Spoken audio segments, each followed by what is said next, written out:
ಆಗ ನಾನು ಅಂದ್ಕೊಂಡೆ ಯೂಟ್ಯೂಬಿಂದ ಬ್ರೇಕ್ ತೊಗೊಳ್ಳೋಣ ಸದ್ಯಕ್ಕೆ, ಕೆಲವು ತಿಂಗಳ ಮಟ್ಟಿಗೆ ಬ್ರೇಕ್ ತೊಗೊಂಡು ನನ್ನ ಕೈಲಾದಷ್ಟು ನಾನು ಅವ್ರಿಗೆ ಸಹಾಯ ಮಾಡೋಣ ಅಂತ.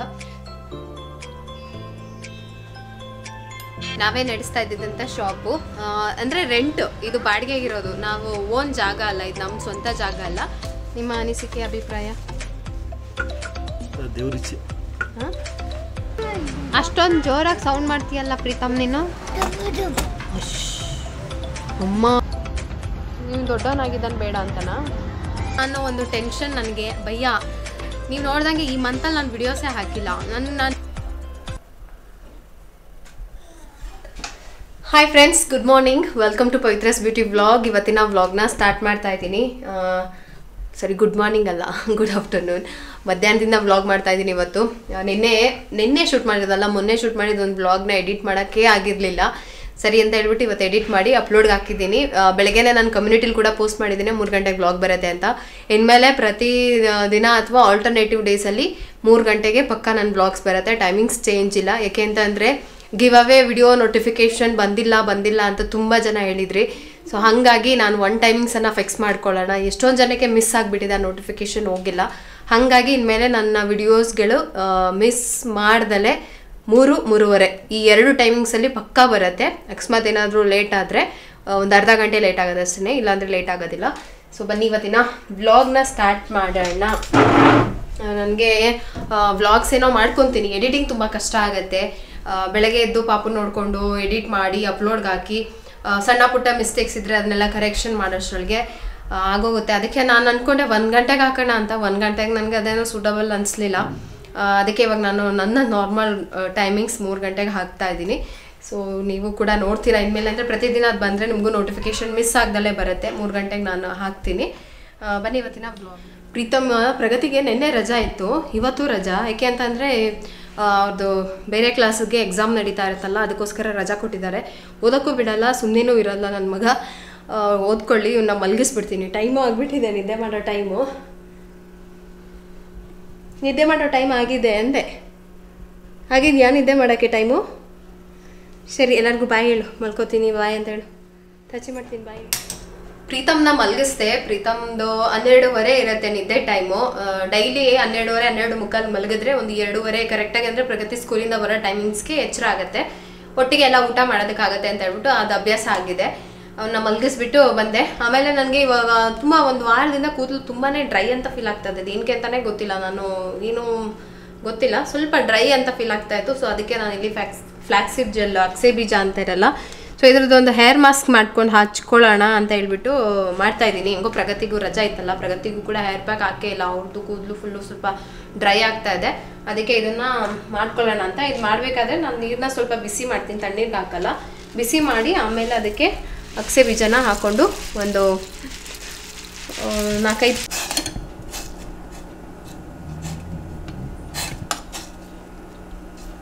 ಇದು ಒಂದು 4-5 ಕುದಿ ಬರಬೇಕು. ಚೆನ್ನಾಗಿ ಕುದ್ದು ಅದು ಗಟ್ಟಿ ಜೆಲ್ ಆಗುತ್ತೆ. ಆ ಜೆಲ್ನ ನಾವು ಫೇಸ್ಗೂ ಅಪ್ಲೈ ಮಾಡ್ಬೋದು, ಹೇರ್ಗೂ ಅಪ್ಲೈ ಮಾಡ್ಬೋದು. ಇದನ್ನ ಪೌಡರ್ ಮಾಡಿ ಲಡ್ಡು ಮಾಡಿ ಕೂಡ ತಿನ್ಬೋದು. ಇನ್ನು ಚೆನ್ನಾಗಿ ಕೂದಲು ಬೆಳೆಯೋದಕ್ಕೆ ಹೆಲ್ಪ್ ಆಗುತ್ತೆ. ಇವತ್ತು ಮಶಪ್ ಮಾಡೋಣ. ಮಧ್ಯಾಹ್ನ ಅಂತಂದರೆ ರಾಗಿ ಮುದ್ದೆ ಮಾಡ್ತೀನಲ್ವ, ಅದಕ್ಕೆ ಮಶಪ್ ಮಾಡೋಣ ಅಂತ ಹೇಳ್ಬಿಟ್ಟು ಸೊಪ್ಪೆಲ್ಲ ಕ್ಲೀನ್ ಮಾಡ್ಕೊತಾ ಇದ್ದೆ. ಜೆಲ್ ರೆಡಿ ಆಗ್ತಾ ಇದೆ. ಹಾಗೆ ಇದು ನ್ಯೂಸ್ ಪೇಪರು. ನಾನು ಏನಿದು ಇಷ್ಟು ಚಿಕ್ಕದಾಗಿದೆ ನ್ಯೂಸ್ ಪೇಪರು ಅಂತ ನೋಡ್ತಾ ಇದ್ನಾ. ಈ ಎಲ್ಲ ನ್ಯೂಸ್ ಪೇಪರು ನನ್ನ ಮಗಳಿಗೆ ಸ್ಕೂಲಲ್ಲಿ ಕೊಟ್ಟಿರೋದು. ಈ ನ್ಯೂಸ್ ಪೇಪರ್ಗೂ ಕೂಡ ನೀವು ಪೇ ಮಾಡ್ತೀರಾ, ಮನೆಗೆ ತೊಗೊಂಡೋಗಿ.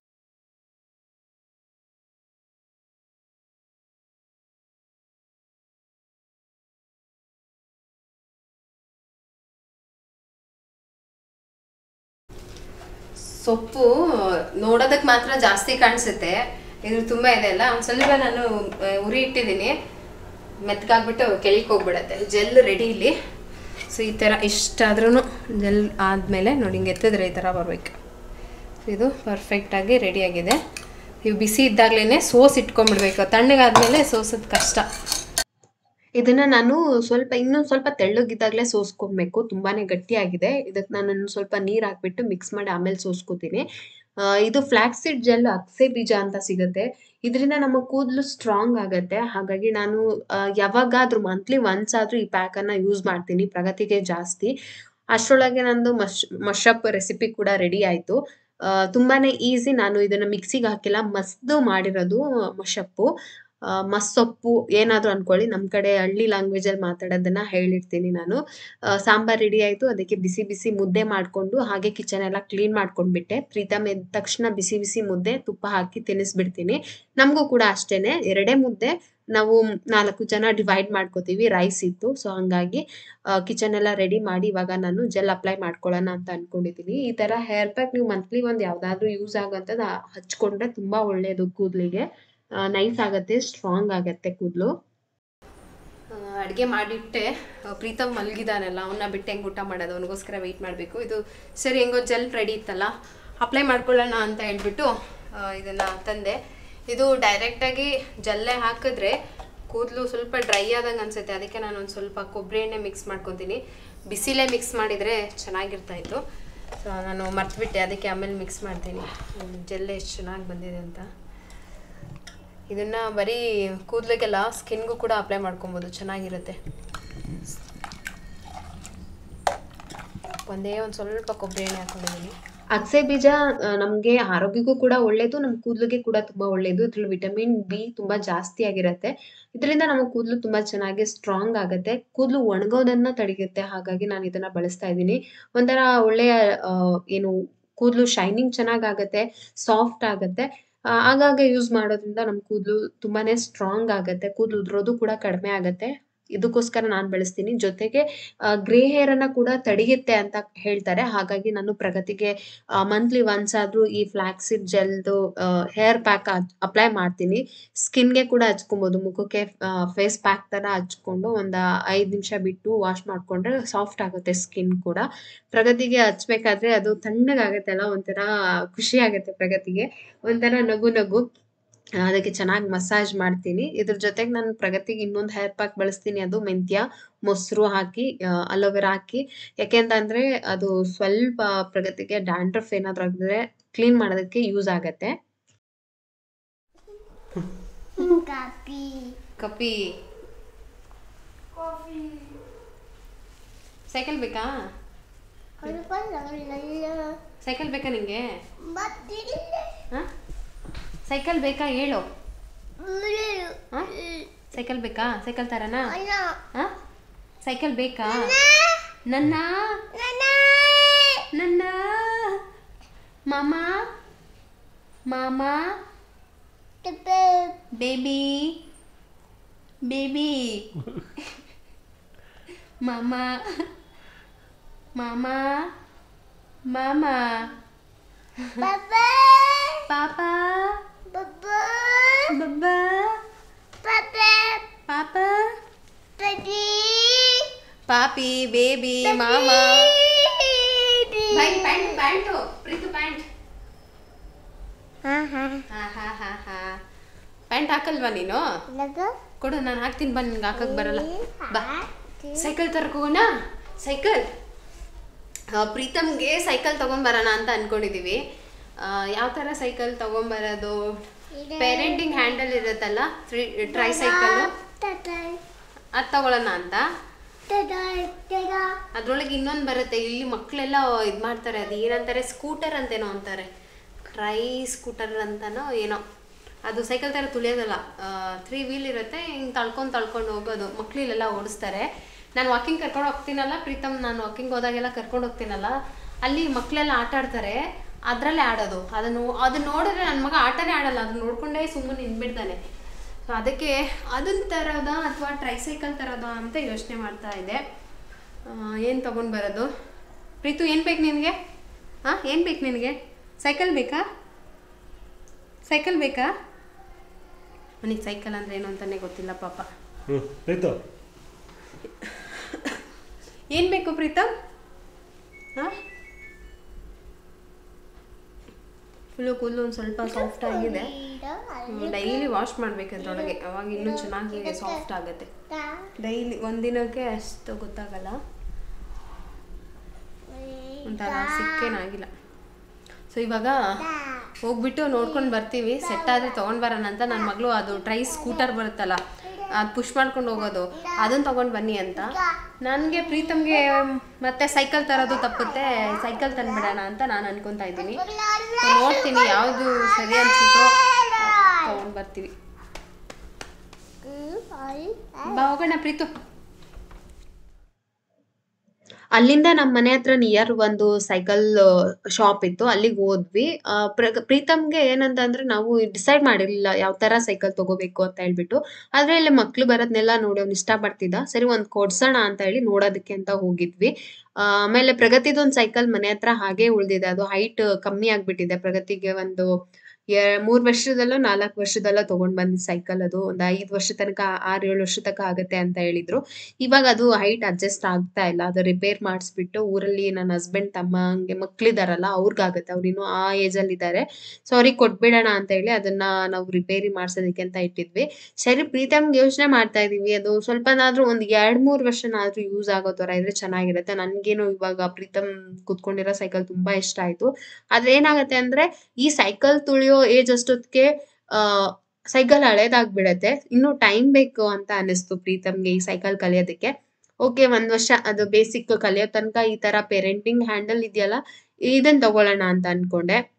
ಆಮೇಲೆ ಅದು ಹೇಳದ್ನಲ್ಲ ಸ್ಕೂಟರ್ ಅಂತ, ಅದನ್ನ ತಗೊಳ್ಳೋದಾ ಅಂತ ನನ್ಗೆ ಕನ್ಫ್ಯೂಷನ್ ಆಯ್ತು. ಅದಕ್ಕೆ ನಾನು ನೋಡ್ಬಿಟ್ಟು ವಾಪಸ್ ಬಂದೆ.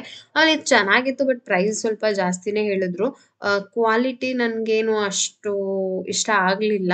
ಅದಕ್ಕೋಸ್ಕರ ಸರಿ ಇವತ್ತು ಟೈಮ್ ಆಗ್ಬಿಟ್ಟಿದೆ, ಇನ್ನೊಂದ್ಸರಿ ಯಾವ್ದಾದ್ರು ನೋಡೋಣ ಅಂತ ಹೇಳಿ ಬಂದ್ಬಿಟ್ವಿ. ಪ್ರೀತಮ್ ಅಂತೂ ಆ ಸೈಕಲ್ ನೋಡ್ತಿದ್ದಂಗೆ ಹತ್ತೋದು, ಅದನ್ನ ಪೆಡಲ್ ಮಾಡೋದು, ಮುಂದಕ್ಕೆ ಹೋಗಿಲ್ಲ ಅಂತ ಹೇಳ್ಬಿಟ್ಟು ಇಳಿದ್ಬಿಟ್ಟು ತಳ್ಕೊಂಡ್ ಹೋಗೋದು, ಆಮೇಲೆ ಸೈಕಲ್ ಬಿಟ್ಟು ಬರಲ್ಲ ಅಂತ ಅಳೋದು ಎಲ್ಲ ಮಾಡ್ತಾ ಇದ್ದ. ಅವ್ನು ಸೈಕಲ್ಲೇ ನೋಡಿಲ್ಲ, ನೋಡ್ತಿದ್ದಂಗೆ ನೋಡಿ ಗಂಡ್ ಮಕ್ಳಿಗೆ ಅದೊಂಥರ ಏನೋ ಖುಷಿ. ಅದಾದ್ಮೇಲೆ ಇದ್ಯಾವ್ದೋ ಇನ್ನೊಂದು ತೋರ್ಸಿದ್ರು, ನಂಗೆ ಇದು ಇನ್ನೂ ಇಷ್ಟ ಆಗ್ಲಿಲ್ಲ. ಸರಿ ಆಯ್ತು ನೋಡೋಣ ಅಂತ ಅಂದ್ಬಿಟ್ಟು ಬಂದ್ವಿ. ನೀವು ನನಗೆ ಸಜೆಸ್ಟ್ ಮಾಡಿ ನೋಡಿ, ಪ್ರೀತಮ್ಗೆ 2 ಇಯರ್ಸ್ ಅಲ್ವಾ, ಸೊ ನಾನು ಯಾವ್ದು ತಗೊಂಡ್ರೆ ಬೆಸ್ಟ್ ಅಂತ, ಪೇರೆಂಟಿಂಗ್ ಹ್ಯಾಂಡಲ್ ಇರೋದು ತಗೊಂಡ್ರೆ ಬೆಸ್ಟ್ ಅಂತ ನನಗೂ ಕೂಡ ಅನಿಸ್ತಾ ಇದೆ. ನೀವು ಕಮೆಂಟಲ್ಲಿ ಹೇಳಿ ನನಗೆ, ಓಕೆನಾ?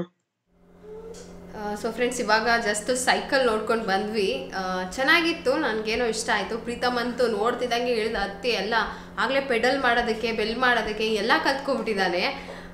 ಆದರೆ ಆ ಸೈಕಲ್ ಏನಂತ ಅಂದರೆ ನನಗೆ ಅದು ಸೀಟು ಅದು ಇಷ್ಟ ಆಗಲಿಲ್ಲ. ಮತ್ತು 2 ಸರಿ ಅಲ್ಲೇ ಬಿದ್ದೋಗ್ಬಿಟ್ಟ.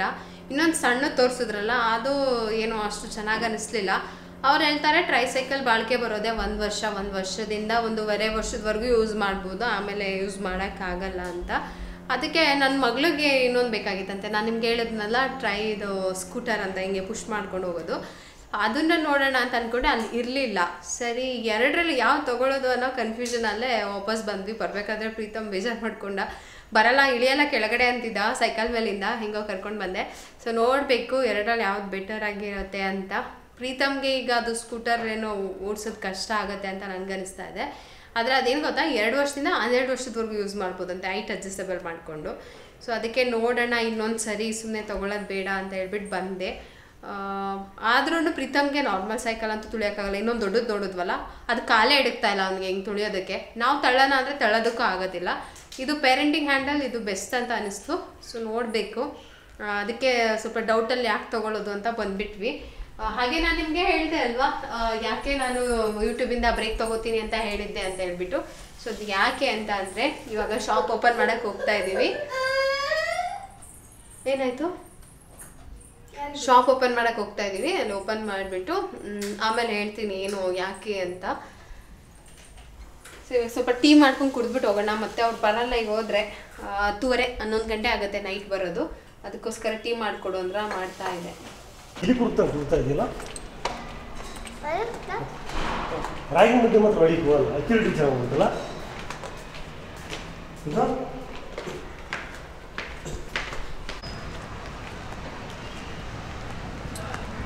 ओ भैया ये दुकान नहीं चलेगा, आगे आगे आ जाओ,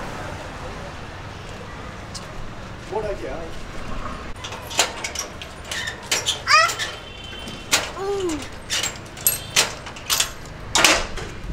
वही प्रीतु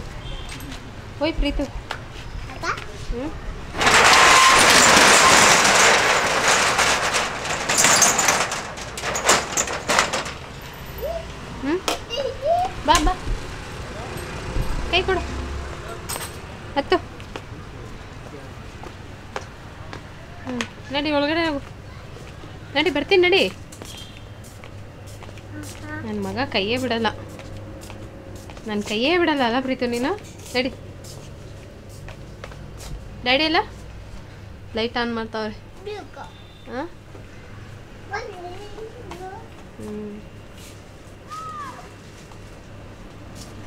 ನೋಡಿ ನಮ್ಮ ಯಜಮಾನ್ ಮಿನಿ ಗೌಡ್ರು ಬರ್ತಿದಂಗೆ ಹಾಂ ಚೇರ್ ಮೇಲೆ ಕೂತ್ಬಿಡ್ತಾರೆ ಈಗ ಬಿಲ್ ಹಾಕೋಕ್ಕೆ.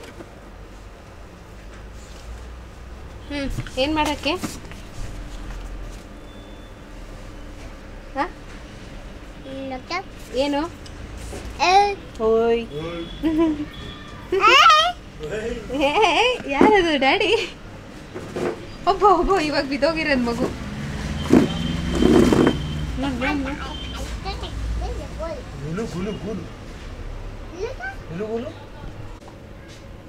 ಸೊ ನಿಮಗೆ ತುಂಬ ಜನ ವ್ಯೂವರ್ಸ್ಗೆ ಗೊತ್ತು ಈ ಶಾಪ್ ಯಾರ್ದು ಅಂತ ಹೇಳ್ಬಿಟ್ಟು. ನಮ್ಮದೇನೆ, ನಾವೇ ನಡೆಸ್ತಾ ಇದ್ದಿದ್ದಂಥ ಶಾಪು.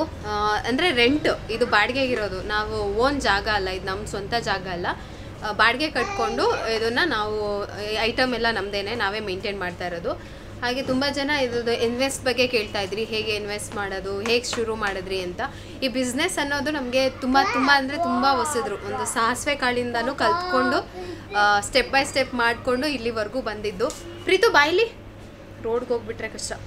ಬಾಯ್ಲಿ. ಇದ್ರದ್ದು ಶಾಪ್ ಟೋರ್ ಕೂಡ ಮಾಡಿದ್ದೆ, ತುಂಬ ಜನ ನೋಡಿದ್ರಿ. ತುಂಬ ಕಷ್ಟ ಇದು. ಒಬ್ಬರು ಸಿಂಗಲ್ ಆಗಿ ಮೇಂಟೈನ್ ಮಾಡ್ತೀನಿ ಅಂದರೆ ತುಂಬ ಕಷ್ಟ. ಫಸ್ಟು ಇದನ್ನು ಓಪನ್ ಮಾಡಿದಾಗ ನೀವು ನನ್ನ ಹಳೇ ವ್ಲಾಗ್ ನೋಡಿದ್ರೆ ಗೊತ್ತಾಗುತ್ತೆ. ಇದು ಈ ಥರ ಇರಲಿಲ್ಲ ಶಾಪು. ಅಲ್ಲೊಂದು ಹಳೇ ಮನೆ ಇತ್ತು. ಅದು ಒಂಥರ ಹೆಂಗೆ ಅಂದರೆ ಮಳೆ ಬಂದರೆ ಸೋರ್ತಾಯಿತ್ತು, ತುಂಬ ಡಸ್ಟ್ ಆಗ್ತಾಯಿತ್ತು. ಆ ಥರ ಚಿಕ್ಕದೊಂದು ಇದು ಅಲ್ಲಿ ನಾವು ಶುರು ಮಾಡಿದ್ವಿ. ಯಾಕೆಂದರೆ ಹೊಸ ಬಿಸ್ನೆಸ್ ಅಲ್ವಾ. ನಾವು ಅಂದ್ಕೊತಿದ್ದಂಗೆ ಇನ್ವೆಸ್ಟ್ ಮಾಡ್ತಿದ್ದಂಗೆ ಏನೋ ಆಗಿಬಿಡುತ್ತೆ ಅನ್ನೋದು ಸುಳ್ಳು ಅಂತೇಳಿ ಅಲ್ಲಿ ಶುರು ಮಾಡಿದ್ವಿ. ಅಲ್ಲಿಂದ ಆ ಶಾಪನ್ನು ಇಲ್ಲಿಗೆ ಚೇಂಜ್ ಮಾಡಿದ್ವಿ. ಪ್ರತಿಯೊಂದು ನಾನು ಯೂಟ್ಯೂಬ್ ಚಾನಲಲ್ಲಿ ಇದೆ, ನಾವು ಹೆಂಗೆ ಶುರು ಮಾಡಿದ್ವಿ, ಎಲ್ಲಿಂದ ಹೆಂಗೆ ಶಿಫ್ಟ್ ಆದ್ವಿ ಅಂತ ಹೇಳ್ಬಿಟ್ಟು. ಸೊ ಈ ಥರ ನಮ್ಮ ಈ ಅಂಗಡಿ ಕತೆ, ಶಾಪ್ ಕತೆ.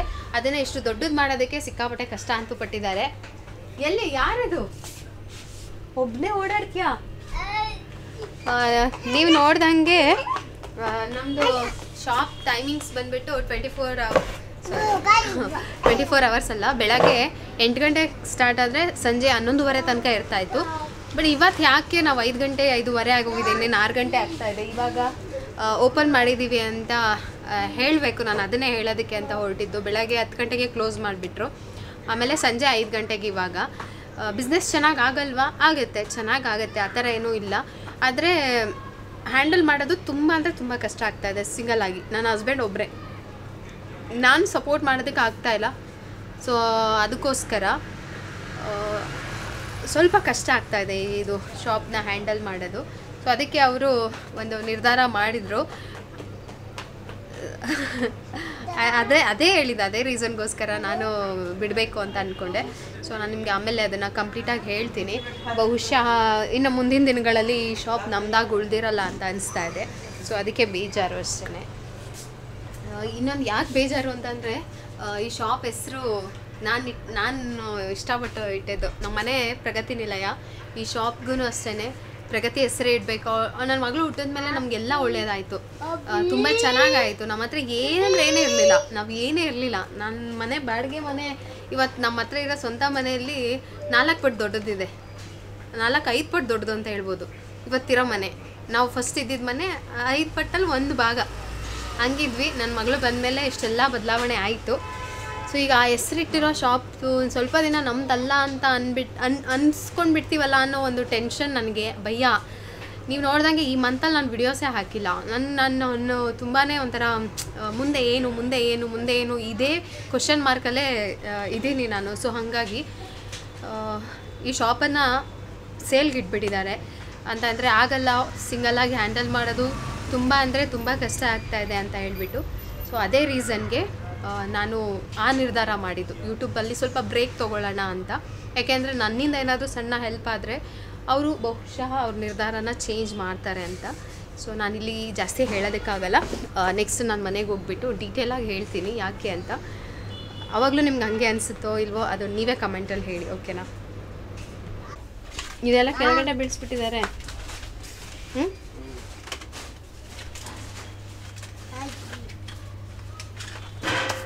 ನಿಮ್ಮ ಅನಿಸಿಕೆ, ಅಭಿಪ್ರಾಯ? ದೇವ್ರಿಚ್ಛೆ. ಹಾಂ, ದೇವ್ರಿಚ್ಛೆ. ದೇವ್ರಿಚ್ಛೆ.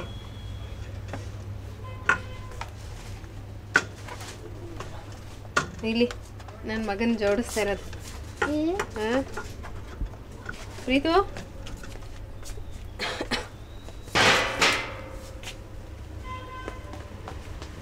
ನಾನು ತುಂಬ ಸ್ಪೀಡ್. ಇವಾಗ ನಾವು ವರ್ಕರ್ಸ್ನ ಕೂಡ ಕಮ್ಮಿ ಮಾಡ್ಕೊಂಡಿದೀವಿ. ನಮ್ಮ ಹಸ್ಬೆಂಡ್ಗೆ ಸಹಾಯಕ್ಕೆ ಬೇಕಾಗಿರೋದು ಒಬ್ರಷ್ಟೇನೆ. ಅವರು ಇವಾಗ ಇರ್ತಾರೆ ಕೌಂಟರ್ ಅಲ್ಲಿ. ನಾವಿದ್ರೇನೆ ಒಳ್ಳೇದಲ್ವಾ, ಕ್ಯಾಶ್ ಅದು ಅಂತ ಅಂದ್ಮೇಲೆ ಅದ್ರ ಕಂಪ್ಲೀಟ್ ಜವಾಬ್ದಾರಿ ನಾವೇ ಇರ್ಬೇಕು. ಇಲ್ಲ ಅಂತಂದ್ರೆ ಅಲ್ಲಿ ಸ್ವಲ್ಪ ನಮ್ಗೆ ಎಫೆಕ್ಟ್ ಆಗುತ್ತೆ. ಹಾಗಾಗಿ ಅವರು ಕಂಪ್ಲೀಟ್ ಫುಲ್ ಡೇ ಅವ್ರು ಇರೋ ತರ, ಅವ್ರು ಇಲ್ದಲೇ ಇರೋ ಟೈಮಲ್ಲಿ ಕ್ಲೋಸ್ ಮಾಡೋ ತರ ಮಾಡ್ಕೊಂಡಿದ್ದಾರೆ. ಗೊತ್ತಿಲ್ಲ ಏನಾಗತ್ತೆ ಅಂತ ಹೇಳ್ಬಿಟ್ಟು. ಇನ್ನೊಂದು 10 days ಅಲ್ಲಿ ಎಲ್ಲಾನು ಕ್ಲಿಯರ್ ಆಗ್ಬಿಡುತ್ತೆ ಅಂತ ಹೇಳ್ತಾ ಇದ್ರು. ಅದಕ್ಕೆ ಅವರು ತುಂಬಾ ಅಪ್ಸೆಟ್ ಆಗಿದ್ದಾರೆ. ನಾವು ಆದಷ್ಟು ಸಮಾಧಾನ ಮಾಡಿದೀವಿ, ಹೇಳಿದೀವಿ. ಇನ್ನು ಇದೆ ಅಲ್ಲ ಫ್ಯೂಚರ್, ಇಷ್ಟಕ್ಕೆ ಏನಾಗಿಲ್ಲ ಅಂತ. ಸರಿ ಓಕೆ ಅಂತ ಹೇಳ್ಬಿಟ್ಟು ನಾನು ಸ್ವಲ್ಪ ಹೊತ್ತು ಹೋದೆ. ಸ್ವಲ್ಪ ಹೊತ್ತು ಅಲ್ಲೆಲ್ಲ ಮಾತಾಡ್ಸ್ಕೊಂಡು ಅವ್ರಿಗೂ ಹೇಳ್ಬಿಟ್ಟು ಮನೆಗೆ ಹೊರಟ್ವಿ. ಸ್ವಲ್ಪ ಫ್ರೂಟ್ಸ್ ತಗೊಳ್ಳೋದಿತ್ತು, ಅದಕ್ಕೆ ಹೋಗಿದ್ದೆ. ಏನಪ್ಪ, ಏನದು ಅಷ್ಟೊಂದು ಜೋರಾಗಿ ಸೌಂಡ್ ಮಾಡ್ತೀಯಲ್ಲ ಪ್ರೀತಮ್ ನೀನು? ಅಮ್ಮ ಏನಿದು? ನಾನು ಸೈಲೆಂಟ್ ಆಗಬೇಕಾ, ನೀನು ಸೈಲೆಂಟ್ ಆಗಬೇಕಾ? ಯಾರು ಸೈಲೆಂಟ್ ಆಗಬೇಕು?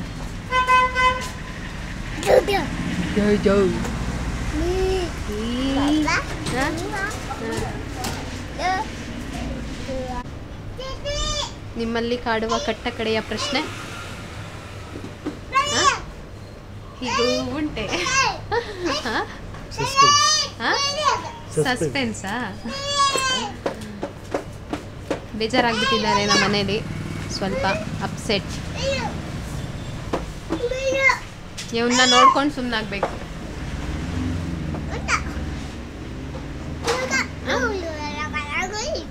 ಅಲ್ಲಿ ಕುತ್ಕೊಂಡ್ಯಾ? ಸರಿ ನಡಿ ಹೋಗೋಣ. ನಡಿ, ಓಪನ್ ಮಾಡಾಯ್ತಲ್ಲ. ಪಚ್ಚಬಾಳೆ ಹಣ್ಣು ತೊಗೊಂಡು ಹೋಗ್ಬೇಕಾಯ್ತು.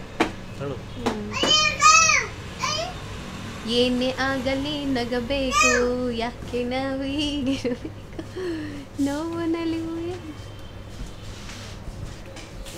ಹಾಡು ಅದೊಂದ್ಸರಿ ಹಾಡು ಕೇಳಿಸ್ಕೊ. ಸೊ ಫ್ರೆಂಡ್ಸ್, ಇವಾಗ ನಾನು ಹೇಳಿದ ಹಾಡು ಕರೆಕ್ಟಾಗಿದೆ ತಾನೇ? ಇವಾಗ ಮನೆಗೆ ಹೋಗ್ಬಿಟ್ಟು ಒಂದಷ್ಟು ಪಾಯಿಂಟ್ಸ್ನ ನಿಮ್ಮ ಜೊತೆ ನಾನು ಶೇರ್ ಮಾಡ್ಕೊಬೇಕು ಅಂತ ಅಂದ್ಕೊಂಡಿದ್ದೀನಿ. ಅದಾದಮೇಲೆ ನಾನು ವ್ಲಾಗ್ನ ಎಂಡ್ ಮಾಡ್ತೀನಿ. ನನ್ನ ಮಗ ಇಲ್ಲಿದ್ದರೆ ಸಿಕ್ಕಾಪಟ್ಟೆ ಸೌಂಡು. ಡ್ಯಾಡಿ ಡ್ಯಾಡಿ ಡ್ಯಾಡೇ ಡ್ಯಾಡಿ ಅಂತ ಕರೀತಾ ಇರೋದು. ಅಲ್ಲಿ ಡ್ಯಾಡೇ ಡ್ಯಾಡಿ ಏನೋ ಕರೀತಾ ಇದ್ದಾನೆ. ಬಿಲ್ಗಿಲ್ ಹಾಕ್ಬೇಕೇನೋ ನೋಡು. ಸೊ ನಾನು ಮನೆಗೆ ಹೋದ್ಮೇಲೆ ವ್ಲಾಗ್ನ ಕಂಟಿನ್ಯೂ ಮಾಡ್ತೀನಿ. ಬ್ಯಾಟ್ರಿ ಕೂಡ ಡೌನ್ ಆಗಿದೆ. ಸೊ ಅದಕ್ಕೆ ಮನೆಗೆ ಹೋದ್ಮೇಲೆ ವ್ಲಾಗ್ನ ಕಂಟಿನ್ಯೂ ಮಾಡ್ತೀನಿ.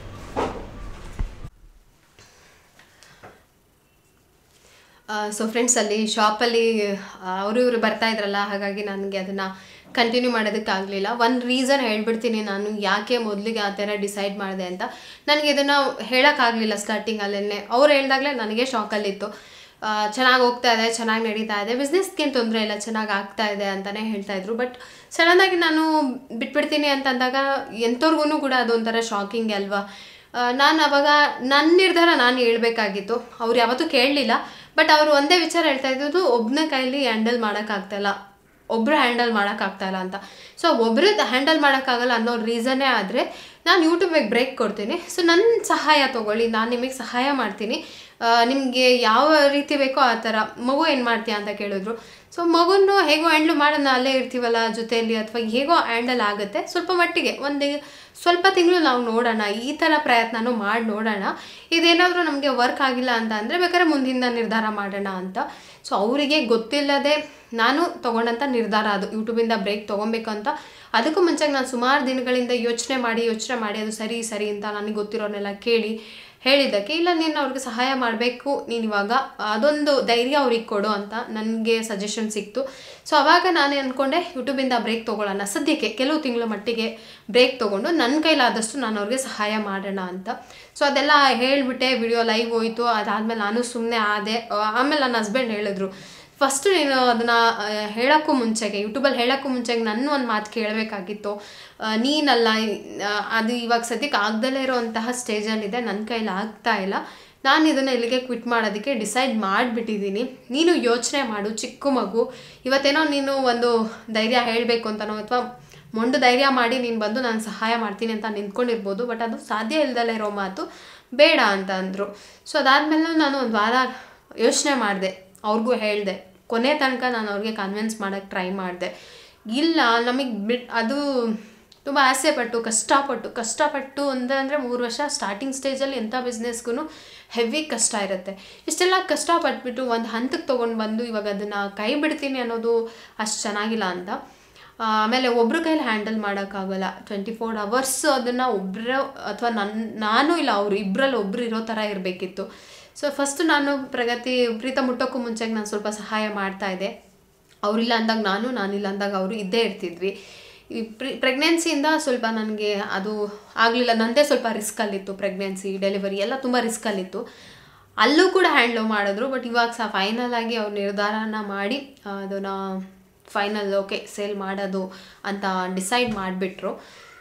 ಸೊ ಈ ಒಂದು ಕಾರಣಕ್ಕೆ ನಾನು ಅವತ್ತು ಹಂಗೆ ಹೇಳಿದೆ. ಯಾಕೆ ಅಂತಂದರೆ ಅದಕ್ಕೂ 15 ದಿನದ ಮುಂಚೆದು ಯೋಚನೆ ಅದು. ನಾನು ನಿಮ್ಗೆ ಏನೂ ಹೇಳ್ದಲ್ಲ ಏಕ್ದಮ್ ಸ್ಟಾಪ್ ಮಾಡೋಕ್ಕಾಗಲ್ಲ. ಯಾಕೆ ಅಂತಂದರೆ ಇಬ್ಬರಲ್ಲ ತುಂಬ ಜನಕ್ಕೆ ಆನ್ಸರ್ ಮಾಡಬೇಕಾಗತ್ತೆ ಅಂತ ಹೇಳ್ಬಿಟ್ಟೆ ನಾನು ಈ ಥರ ಅಂದ್ಕೊಂಡೆ.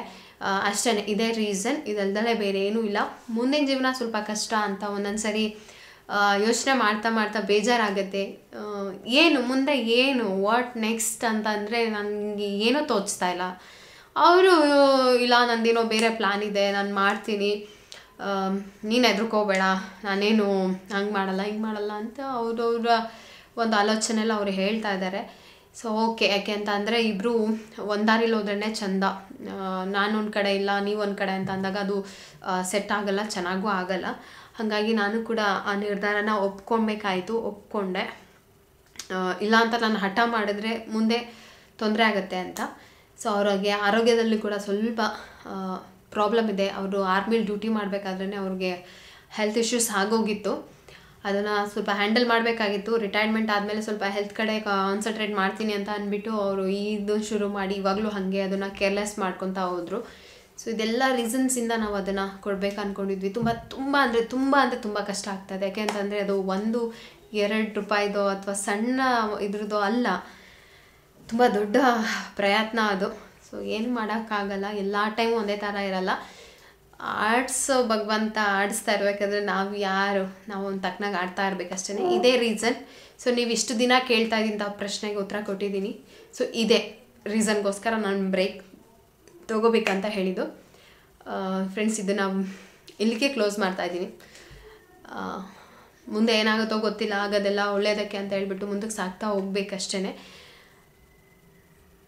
ಈ ವ್ಲಾಗ್ನ ಕೂಡ ಇಲ್ಲೇ ಎಂಡ್ ಮಾಡ್ತಾ ಇದ್ದೀನಿ. ನಾನು ಇದನ್ನು ಮುಂಚೆನೇ ಹೇಳ್ಬೋದಾಯಿತು, ಬ್ಯಾಕ್ ಟು ಬ್ಯಾಕ್ ಏನೋ ಒಂದು ನೋವಿನ ವಿಚಾರಗಳನ್ನ ಹೇಳ್ತಾ ಬಂದಾಗ ನಿಮಗೂ ಕೂಡ ಏನಪ್ಪ ಇದು ಅನ್ನೋ ಥರ ಆಗಿಬಿಡುತ್ತೆ. ಹಾಗಾಗಿ ನಾನು ಅದು ಒಂದು ಪರಿಸ್ಥಿತಿ, ಒಂದು ಹಂತ ತಲುಪಲಿ ಆಮೇಲೆ ಹೇಳೋಣ ಅಂತ ಅಂದ್ಕೊಂಡೆ ಸುಮ್ಮನಾದೆ.